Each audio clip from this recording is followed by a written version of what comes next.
There are two things everybody knows about New York City. It's got tall buildings and a lot of people. Some of them are even fans. Oh, Mikey! Hi! What's up, How you doing? And they come from all walks of life. I wanted to say thank you for your service. But what most people don't know, it's a great place to fish. Oh my gosh, this thing is giant. It's the ultimate urban fishing experience Did you just catch one?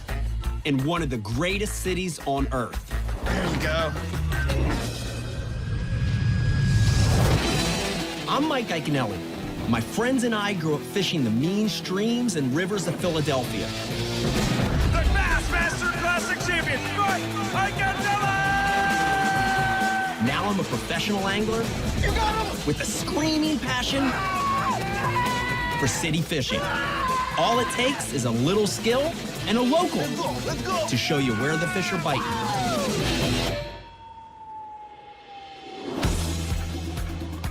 New York, New York. It's the city that never sleeps, which is fine by me because I'm here to do some serious fishing. That's right, fishing. People assume New York City is just a concrete jungle, but it's much more than that. This place is surrounded by water. Hudson River, East River, Jamaica Bay. And with all that water, there's amazing fishing opportunities right here in the city. The best way to see just how much water there is in this city is to head across one of its bridges. There are over 2,000 bridges and tunnels in the New York City metro area. But this one is the most famous, the Brooklyn Bridge. New York City was colonized by the Dutch. In the early days, it was a fur trading post. And like most other cities, fishing was a huge part of the history of this city. And it's a big part of the economy today. And I went in on that action before I leave the Big Apple. I've picked 3 of New York's finest as my bucket list fish: the striped bass, the fluke, and the bluefish. They're not gonna be easy to catch, but they're somewhere in this city. First up on my bucket list, the state saltwater fish of New York, the striped bass. They're native to North America's Atlantic coast, from Canada to Florida, and are often called stripers. They're nothing like the freshwater bass I catch, and they can be huge. To give an example, a world-class largemouth bass weighs like 20 pounds. But stripers, they can grow in excess of 50 pounds or bigger. This is the time of the year to catch them in New York. It's the most iconic fish in New York, and my goal today is to jack me a striper. So I'm in Chelsea on the Hudson River, meeting up with my buddy Frank, and we're going to chase one of these monsters. Frank? Hey, good morning. Good morning. Come on. Awesome. Appreciate it. It's a good thing Frank has got a boat that can handle these waves, because the Hudson is choppy. People don't believe me when I say, listen, it's gonna be rough here, but when we get in the ocean, it'll be calm. It's the reverse of what they normally think. The Hudson River is about 315 miles long and flows north to south. It starts in upstate New York and eventually drains into the Atlantic Ocean between New York City and Jersey City. The river is named after Henry Hudson, an Englishman sailing for the Dutch East India Company who explored it in 1609. The mouth of the Hudson is also home to one of the most famous women in the world. Her name? Lady Liberty. This makes me just want to take my hat off just for a second. I'm serious. Yeah, I feel very patriotic right now. As you should. For every American, the statue symbolizes liberty and freedom. But for immigrants arriving in thousands of boats, this symbolized the beginning of a new life. My grandfather came in from Italy, how 35 days or whatever it took them to come across that ocean, and then they come in this harbor and they see that thing, and they think, like, I made it. It's unbelievable. You know? Yeah. Ellis Island was the first stop for many. This is where they were processed and began a new life in America.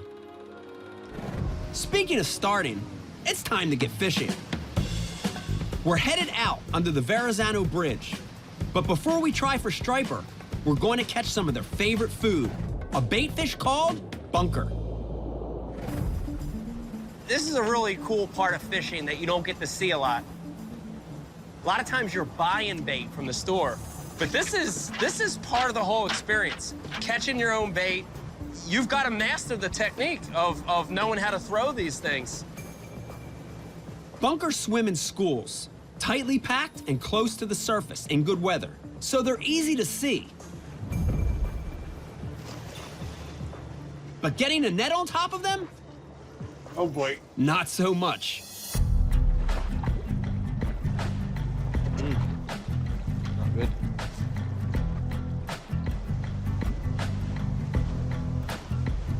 Throw. This is a very ancient type of fishing that might have been invented more than 2,000 years ago. A throw net's a really tough thing to master. You've got to get that net out there straight so it falls down, and you've got to get right on top of the school's bunker.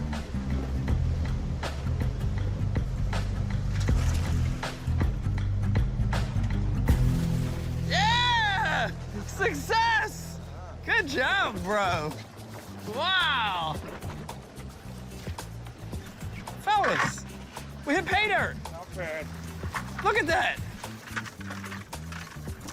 Let me tell you something. I pride myself on being a good fisherman, but I couldn't catch these fish. Not like that. They were hard. And that's a bunker.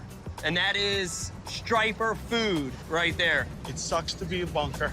And this is part of the process of being a successful fisherman is catching your own bait. And that's how it's done right there. I can't do it. With a boat full of bunker, it's time to head to an area with some cover structure to see if this live bait will snag me a striper. We're heading to a pair of small artificial islands just off Staten Island that are great fishing spots. This is the right kind of area. You can tell by the current breaks, points of islands. Hoffman Island is about 10 acres in size and is a man-made island. It was built in the late 1800s to prevent disease from striking New York City. If you came into Ellis Island and you looked sick, Yeah. they quarantined you here on this island. Packed together on unhygienic ships, many immigrants were exposed to infectious diseases like scarlet fever, typhoid, and measles. If you looked sick, city authorities would isolate you on this small artificial island. Hard to believe there were up to 3,000 people living here. And if you were sick, you went to the other island, Swinburne. See that smokestack? Yeah. That was the crematorium. Wow. Swinburne held the hospital where people either got better or died. Both islands are basically large rock piles, perfect habitats for striped bass. But our live bait has yet to do the trick. And I think I know what the problem is. This weather is beautiful. It's gorgeous. It's in the 70s. It's calm. It's flat. For fishermen, this is awesome. But for fishing, sometimes this calm weather can hurt you. The striper get a better look at everything. They're more cautious. Let's go to the other island. Nothing around Hoffman Island. Time to head over to Swinburne, just under a mile away. Them pilings look good. We call that the hot corner, Mike. Old wharf pilings are a classic place for fish to gather. But it's creepy to think that this wharf is where thousands of sick immigrants stepped off their ferries and entered a quarantined hospital. And some never made it any further.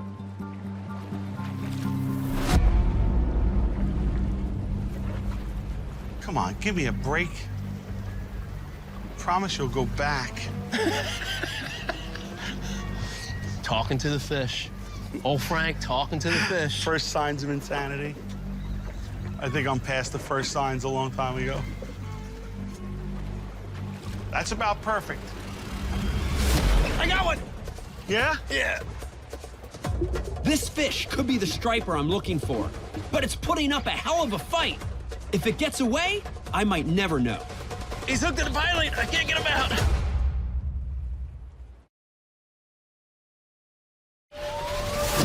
I'm in New York City, trying to catch a striped bass. I got one. Yeah? And something just hit my line like a ton of bricks. He's got me wrapped up in the pilot. He's hooked to the pilot. I can't get him out. I got him. I got him. Got him out of that pilot. Hold on. Yeah? They're not largemouth. We don't usually lift them in the boat like that. That was a battle. He had me in that piling. Oh, man. Look at that. And that's what we've come to New York for, the striped bass. Look how pretty that thing is. Look at the color, silver, a little bit of blue. They call these things line siders. Look at the black horizontal lines down its body. One of those lines is a pressure-sensitive lateral line that helps the bass detect sound waves and vibrations, helping them track their prey. The other nickname for these things are silver bullets. And you can tell how that thing's built. It's long and lean. These things are built for speed. Look at those dorsal fins on the top. The size and power of these fish are what makes them a favorite among sports fishermen. They're fearsome predators and built for speed to chase down their prey. Back in colonial times, the pilgrims fished for these things to eat for food. When you think about Americana, you think about New York, you think about its state saltwater fish, and that is the striped bass. We're gonna let this fish go. There she goes. We made it happen, man. Oh, tough day. Calm, sunny, wary fish, and we still made it happen. And dude, it did everything it could to get away from you. It tried. But you got it. I've caught my striper. That's one bucket list fish down. Now it's time to head back to Manhattan and plan the next move.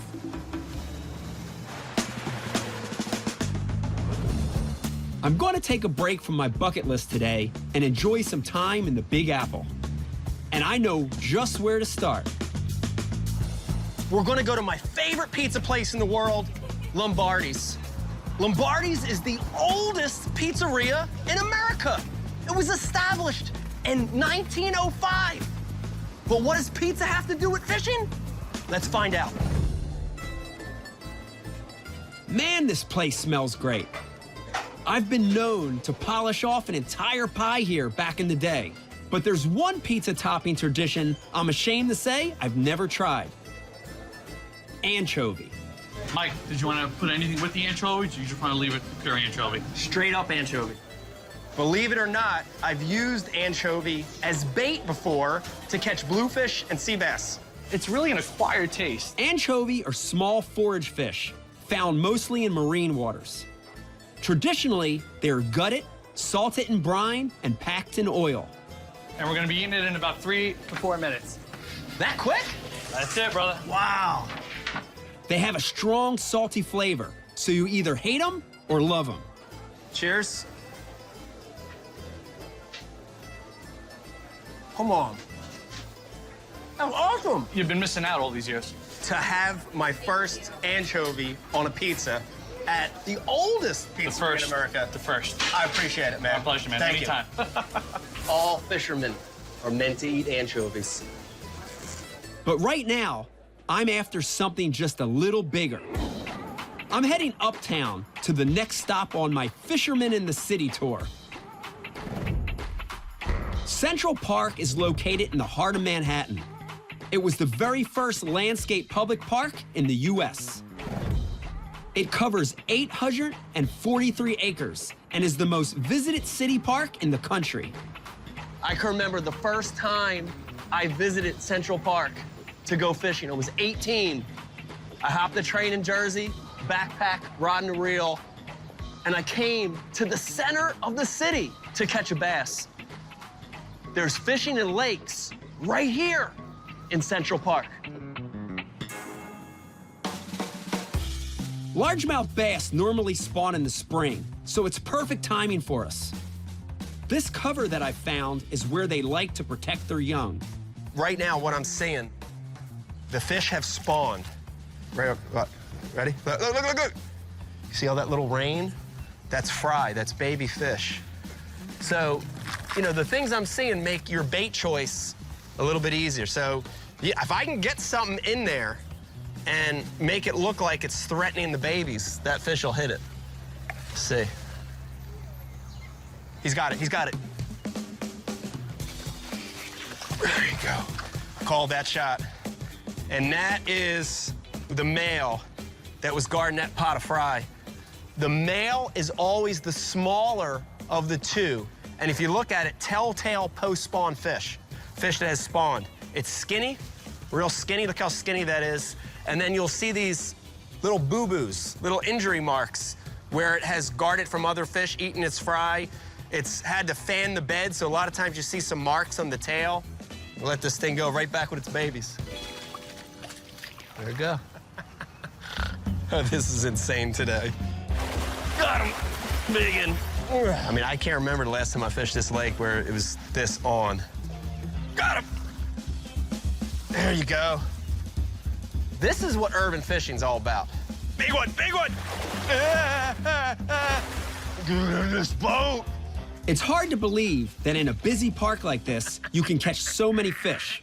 But I'm done with bass. It's almost too easy. I want to hook something much bigger. Common carp can grow up to 88 pounds. That's what I'm talking about. I'd like to end this day by freaking out the people at the restaurant. Come on, let's go. With such a captive audience watching me fish, I've got to admit, I'm feeling the pressure. I'm gonna change to a little dough bait. It's almost like a paste. Anglers love to use sweet-flavored dough balls called boilies to catch carp. The boilies sit on the bottom and wait for these fish to suck them up. The fish are hungry, but my bait keeps coming off the hook. Oh my God, dude, I've never been this nervous. I feel like I'm in a bass tournament times 20. I'm gonna have to use a little treble hook to help keep the dough on there. Try one more time, and then I might switch to hooks.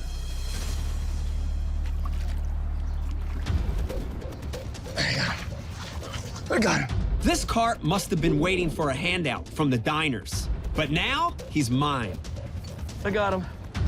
I got him. God, don't mess this up, Mike.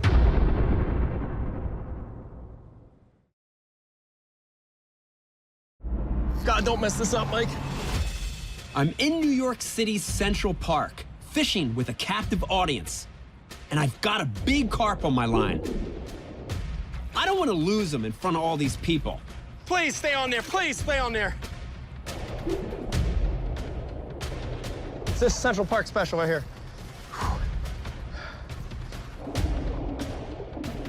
Come here, baby. Come here.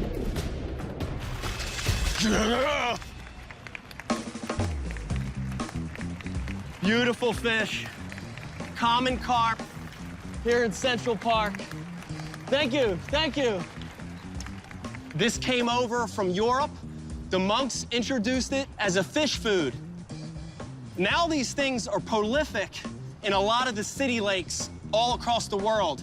This is what makes New York City and the park beautiful.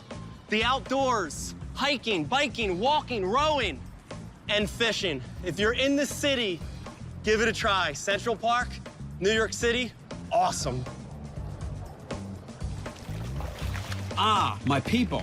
I guess the only thing left to do now is to take a bow. Tips are greatly appreciated. Tips. Yeah! I came to New York City with 3 fish on my bucket list. And so far, I've only got 1 of them. And the clock is ticking. I better get to work.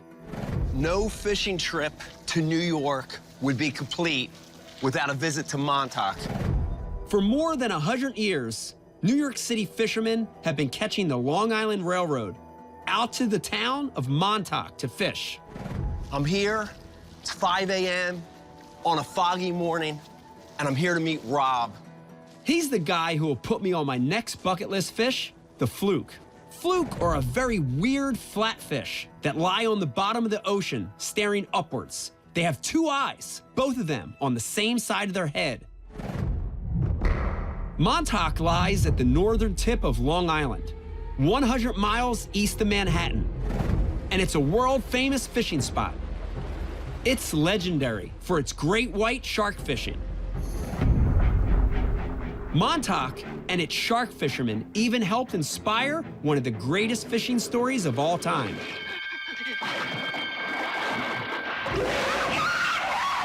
Jaws. See it before you go swimming. But the days of killing great whites are gone. The species is protected. We even now know that Montauk is a great white nursery where they're born and grow. So I'm not after a giant shark. But I'm here today for the sport fishing, and I want to nail a fluke. They're masters of the skies, but that's not going to stop me from catching one and ticking it off my bucket list. We just have to find them first. You know, this fog is a double-edged sword. It's probably going to be really good for the fishing, but as far as navigation and getting to the spot, it's going to make it tough. Lucky for me, I have two great locals, Captain Rob and his main man, Rudy, to pilot us through. All right, Rob, how you doing? Yep, this is Rudy. Rudy, how are you? Good to meet you guys. You ready? Yep, we're ready. Let's go. Fire up. This trip could be a bucket list doubleheader, because while we're motoring to Captain Rob's fluke fishing grounds under the Montauk Lighthouse, we can try for the other fish on my list, the bluefish. So what Captain Rob was saying is he's seen some fish up on top. He's gonna try to get us in like this little school of bluefish up on top. Right. That's on your bucket list here. So let's go with the light tackle first to start. Cool. And it's always funner to catch them on the light stuff. It's fun. You know what I mean? Yeah. And if that doesn't work, we'll go to the proven method. All right? Cool, sounds good. Fantastic. I might be able to catch my bluefish and cross another bucket fish off my list. But I've only got a 45-minute window until the captain powers down and it's time to switch over to fluke. Let's see if we can hook up with something. All right? Sounds good, I'm ready. And right on cue, the sun comes out. That's a good omen. And we're not the only ones fishing out here. Dude, look at them. They're like everywhere. Holy hell. These birds could mark a school of bluefish. Time to saddle up. Okay, Into the barber chair. okay. The one thing I know about birds is they pinpoint Leave it there, brother. Count to 5. They pinpoint exactly where the bait's at. Yeah, I got one! I got something big! Wait a minute, put up my fighting chair. I got something. I got something. I got one!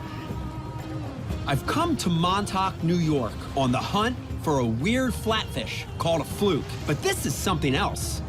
This is big. This is big.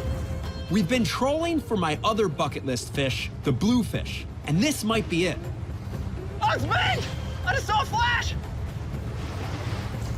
Come on, what do we got here? Little bass. First fish in Montauk. A beautiful striped bass. Not a bluefish or a fluke, but it's a good start. And it brought company. You can see this. Look at that. All over them, little sea lice. Sea lice are a type of parasitic crustacean that spend most of their lives living on a fish and feeding off it. They are fairly common, and unless they're present in large numbers, aren't considered harmful to the fish or us. Beautiful, beautiful striped bass. Let's let this thing go. Stripers are great, but they're not what I'm here for. I need a fluke, and we're almost there. Somewhere out here, there's a lighthouse marking our fishing spot. That's a lighthouse? I just heard something. That What is a lighthouse, man. So we got the foghorn going, right? That's music to my ears, Wow. hearing that foghorn. Now that we've arrived at the Fluke grounds, we need to mix things up, change rigs, and start targeting fluke instead of bluefish. Often called chameleons of the sea, their ability to change color and pattern to what they're lying on is superb. Fluke are predators, so we gotta provide action to our baits. So we're using a rig that consists of a real heavy weight, 3 to 5 ounces. We're getting it all the way down on the bottom, and that weight is maintaining bottom contact. And I'm also tipping my rod a little bit. I'm trying to keep that bait moving. And those fluke are gonna come up, find it, suck it in, and hopefully we'll catch one.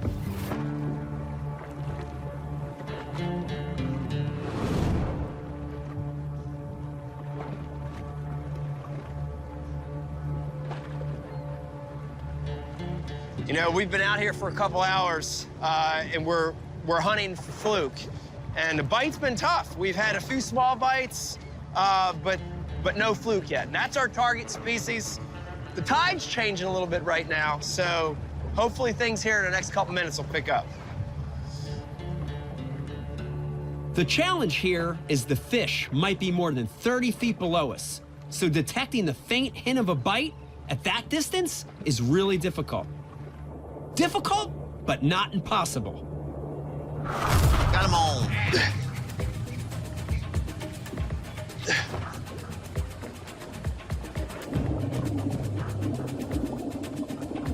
Good one! Keep reeling, keep reeling, keep reeling. Put that thing in the net. Yeah! Yeah! Look at that thing! Wow! Look at that fluke! Now that is what we came to Montauk for right there. Wow! Look at how cool this fish is. It almost looks like, it's like an alien. This thing lays super flat on the bottom, and it's like a chameleon. It'll actually change colors depending on the kind of bottom it's on.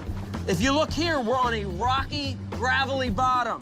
So this fish is darker on the top, and it's actually got blotches, just like the little rocks and stones on the bottom. But flip this fish around and look at the bottom, pure white. And that's camouflage as well. And when that fish comes off the bottom, that white belly blends with the sky and makes that fish invisible. Even more incredible, fluke are born with one eye on each side of their head, like most other animals. But as they grow, one eye migrates over the top of the head, twisting the skull in the process. While this is happening, the fish changes from swimming upright to lying on one side and staring at the sky. What a really amazing fish. We're gonna release this thing so somebody else can catch it another day. Thank you, Mr. Fluke. Thank you, Montauk. Hang on. That was no fluke. That was all skill. Fish number 2 is in the bucket. These guys know their stuff. I'd still be lost in the fog. Pleasure having you on the boat, Man, thanks for having me. I had a blast. You too. And I got my fluke. You did. You got your fluke, man. Now, I've only got one fish left to catch, and I'm in the mood for some blues. It's hard to believe that all this began with a tiny Dutch trading post over 400 years ago. Since then, it's grown to become home to over 8.5 million people. And it was the waterways that surrounded the city that enabled it to grow so fast and large. I'm getting aboard the Governor's Island ferry, headed over to Governor's Island. There's something amazing happening on the island, right here in New York City. It may be small, but Governor's Island has got an amazing amount of history packed into it. It's been everything from a Native American fishing camp to a Civil War prison to a training camp for D-Day in World War II. And today, it's home to a program trying to save New York's most iconic sea creature, the oyster. Pete Malinowski is growing baby oysters in these tanks and releasing them back into New York Harbor to clean up the water. Pete, how are you?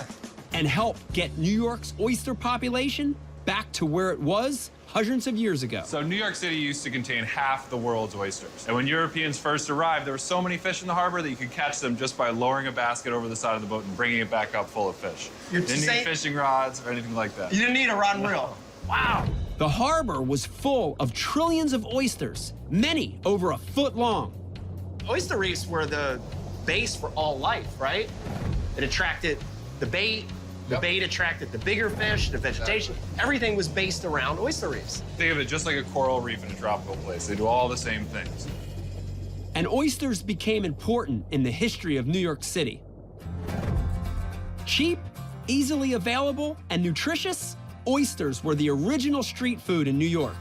Huge piles of shells built up, and they were burnt and used as lime and cement. So oysters even helped build the city.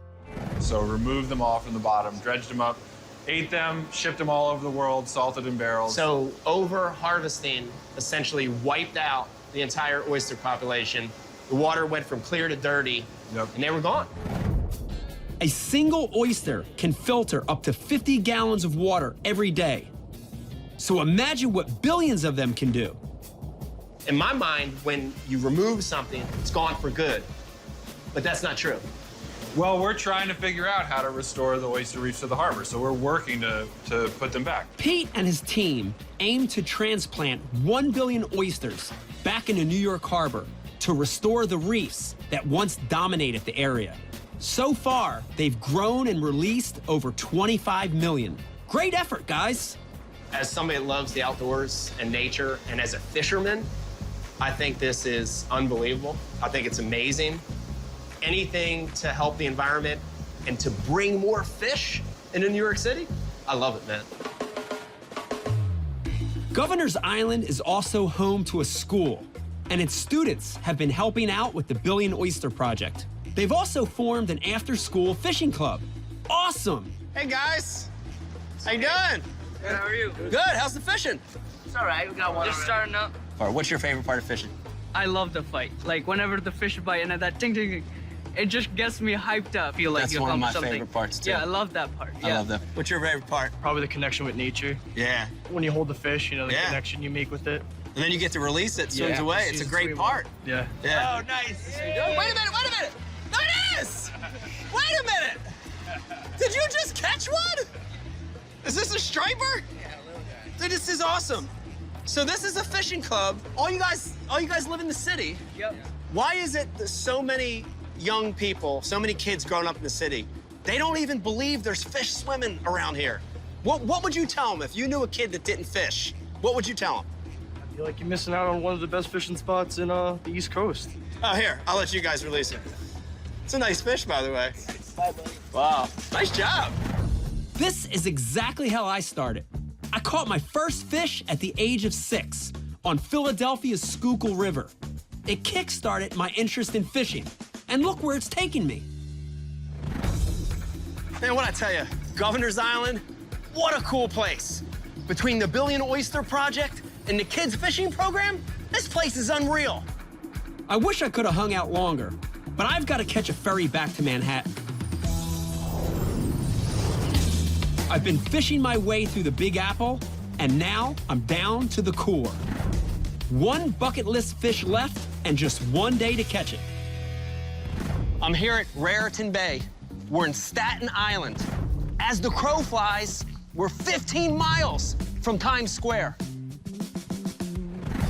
I'm meeting up with an old buddy of mine, Joe Mattioli, and he's gonna try to put me on a bluefish, but not any bluefish. I'm after a gator. That means a giant. Let's see what happens.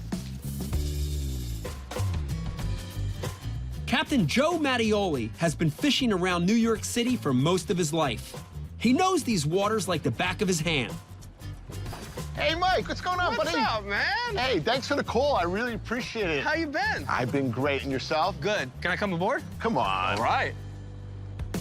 The bluefish I need to catch can be found from here to Europe to Africa and down to Australia. Depending on where you are, they might be called bluefish, fatback, tailor, elf, or even marine piranha. Everywhere, they're a prized game fish, famous for their fight. Now, I know that's good. I see birds on the bank over there. Terns, yeah. that's a good sign, right? Those aren't terns. Those look like egrets. Egrets, okay. Yeah, they're looking for small little bait to eat. They're looking for dinner. When you see the seagulls diving, that's the best. Okay, you can start casting up front. Dude, it's good to be fishing with you again, man. All I need is one willing bluefish on my line, and my bucket list is complete. Come on, Bluefish. We don't have 12 hours today. No pressure. We only have about 6 hours, Joe. All right. We've been there before. The clock's winding down, but everything else is on the up and up. I've got the right man and the right place and even the right weather. A little breeze, cloudy, misty, you know, a little bit of rain occasionally. In the freshwater bass world, we can't wait for days like this. I'm excited about the conditions, but, you know, at the end of the day, fish is a living creature. That bluefish doesn't have any rules. I've read the book, but the bluefish doesn't read the book, so we'll see what happens. If I'm going to succeed, I need to get noticed. Bluefish attack out of sheer impulse and usually can't resist noise and commotion. The noisier, the better. And your goal is to make as much noise as you can on the surface. I'm trying to make this bait look like a struggling bunker. When bluefish hit a big school of bunker, it's mayhem, a feeding frenzy. Even when their bellies are full, the bluefish keep on killing. It's not hard to see why they're called the marine piranha. Really big appetite. They're super fast in the water. They're quick. And once they chomp down with those teeth, that bait's dead. Their prey's dead.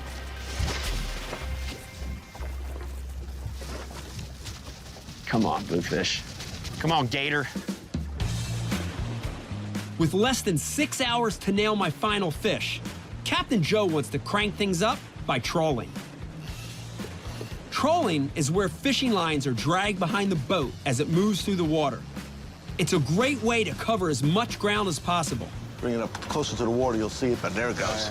That flutter in action is what they like. Now, if I were a bluefish, I'd be all over that lure. It's amazing how much this looks and swims like a bunker. Looks good.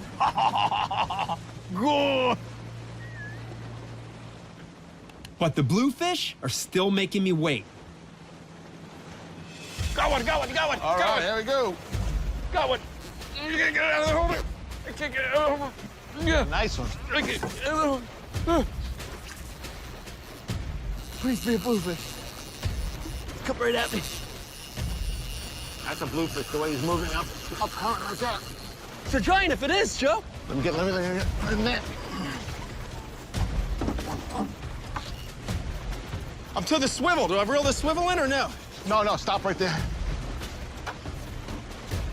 Oh, God. Bluefish. It's a giant bluefish. Oh, God. It's a bluefish. Oh, please. It is. Please stay on there. Please stay on there. Oh, my God! Oh, God!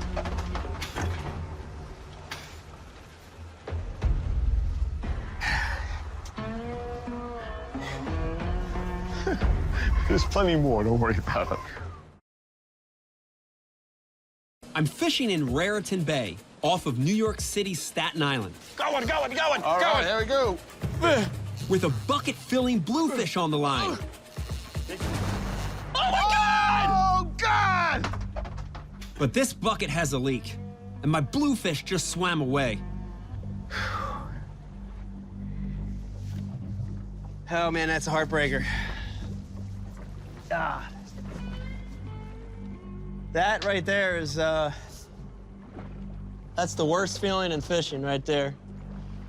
When you do everything right, you work hard. I'm 2 days into trying to catch a bluefish, and literally, we have it to the edge of the boat. We have it right there within our grips. Comes off. Mike, I know what happened. What happened? I'll show you. What happened is he turned on you. Remember we saw him turn? Yeah. And the back hook popped off. Popped right off. That's what happened. When he made that turn, that hook came right off, the trailer hook. And that was in his mouth. This is what we got left. So you did nothing wrong. These fish either get it on the boat or we lose them and we try again. That's all. We're back in the game. We'll get them. I'm banking on Joe because he's been watching his map and has noticed a pattern. So our goal is to troll up the channel, turn around, come back through the same spot again. Okay. And fish usually hold in one area, and I think we'll be lucky again. All right, let's do it.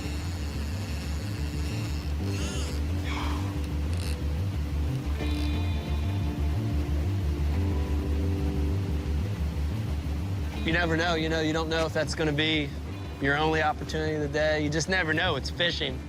But you can come back through here and get 10 more bites and catch 10 blues in a row.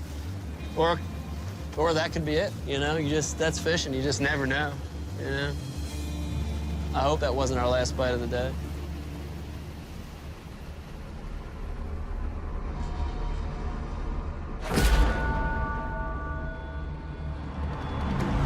Oh, got one! Whoa, baby! Look at that bend, baby. Spoke soon. Woo! Oh, it jumped! It's a big one. I saw it jump. At last, a blue, out of the blue. And I think it's a big one. It feels like a gator. Okay, it's a giant blue! Oh, God, please stay on there. This is a way bigger fish, Joe. Oh, good. Okay! God, no! I don't like when they jump like that, man. Give me the end of the rod. I need the end of the rod. Oh, you took more line out? As far as you're going. Oh, you got past the swivel, okay. Nice fish. Oh, nice fish. This fish might be 15 pounds, but we won't know until I get it in the boat.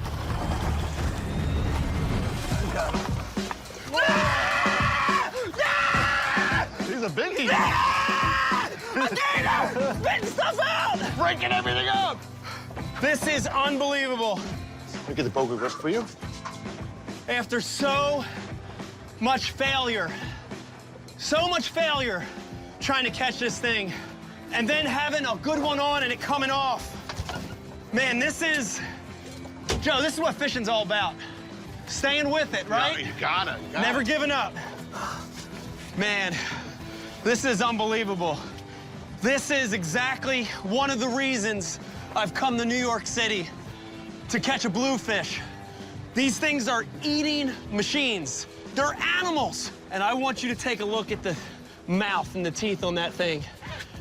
Absolute set of razor blades in its mouth, destroying anything it gets near. Joe, let's get a weight on this thing. 13 pounds! That's it, Joe! That's it, baby. That is the gator. That's a gator. That is... Official gator. That is the biggest bluefish I've ever caught in my life. And I get to check this thing off my bucket list. Joe, what do you think? Wanna let this thing go? Absolutely, we got more to catch. Wanna release this fish? Man, I'm stoked out of my mind. Swim with your friends. Thank you, fish. All right. Nice going, buddy. Joe, thank you, man. All right. Second trip we fished together. Yeah? You're not letting me down. You're not letting me down. Yes. Yes! Yes!